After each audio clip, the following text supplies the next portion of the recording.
guys, so I'm going to be making tea today, but I'm going to be making it with all stuff that I've grown in my garden, or was growing in my mom's flower garden. So I've got mint here today, which we grew back in the gardens, and then I've got hibiscus, which was in my mom's flower garden. I've got two that are full bloom and one that's a rosette, because I've heard you can use both, and I'm curious. These are fresh, whereas the other two are dried, because I just picked them this morning. And then I've got my echinacea that I also grew in my garden. And we're going to be making tea out of it today. So, yeah. Alrighty, guys. So this is the stamen of an echinacea, or a hibiscus flower. These right here are the anthers. They're what distribute the pollen. And then you've got the filaments attaching them to the stem of the stamen. Really cool. You can see there's holes throughout, and if you look at the small one, there's actually these little tubes that I believe are what accept the pollen when being fertilized. So this is from the little rosette, but I've taken all of the petals off and put them in here with my echinacea, and I'm going to be putting mint in as well. And I'm just going to rinse that off just to get it clean and hydrate it a little bit before putting the hot water over it. Alrighty, let me move my little succulent. This is called a chocolate soldier succulent. There's many names for it, but I've named him Gregory the Chocolate Soldier. So, super cute succulent. He's fuzzy. I like him. There's a battle scar. My cat bit him when we first got him. And so we're just going to rinse these off now under a light pressure of showering water. So just gonna rinse that down just to kind of rehydrate what I've dried out and just to get everything a little bit cleaner.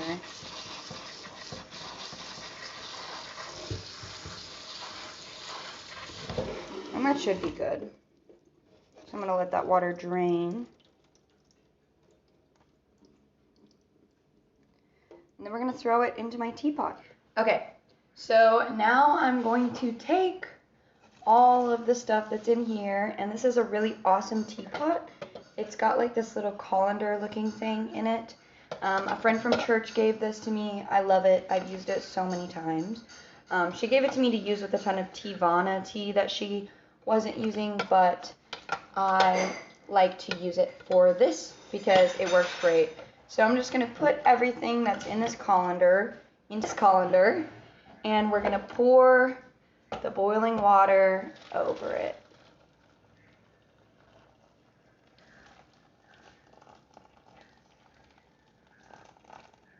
And now, because this hibiscus is so dark, the water's going to end up looking kind of grayish black, which we can fix in a little bit. So I'm going to let that steep for 10 to 15 minutes. Be back soon. Alright guys, so with 5 minutes left on the timer, I'm just doing a little bit of prep work for the next step. So I'm going to squeeze, I've already squeezed one half, but I'm going to squeeze the other half of this lemon into this strainer so that the seeds get caught. I've got some lemon juice to add to my tea. This is going to add some flavor, but it's also going to give us a little surprise magic trick. And I'm going to add about a teaspoon of honey. So there's that honey.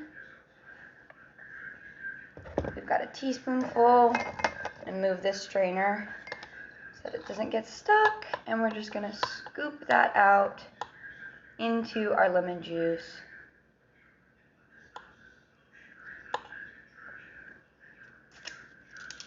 And then stir it up until it dissolves. So my timer just went off. I'm going to take this out, let it drain really quickly.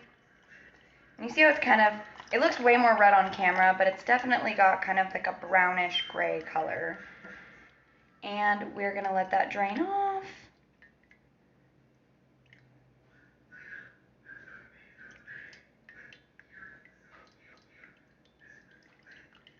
And for time's sake, I'm going to put it to the side. So now we're going to dump in the lemon juice honey mixture. And here's where the magic happens.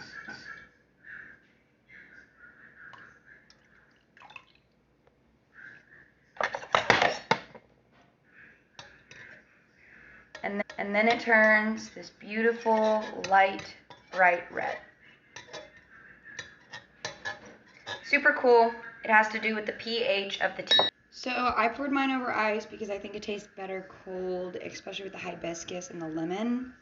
But it tastes a lot like the Starbucks refreshers, but like homemade and better. So yeah, grow some flowers and make some tea.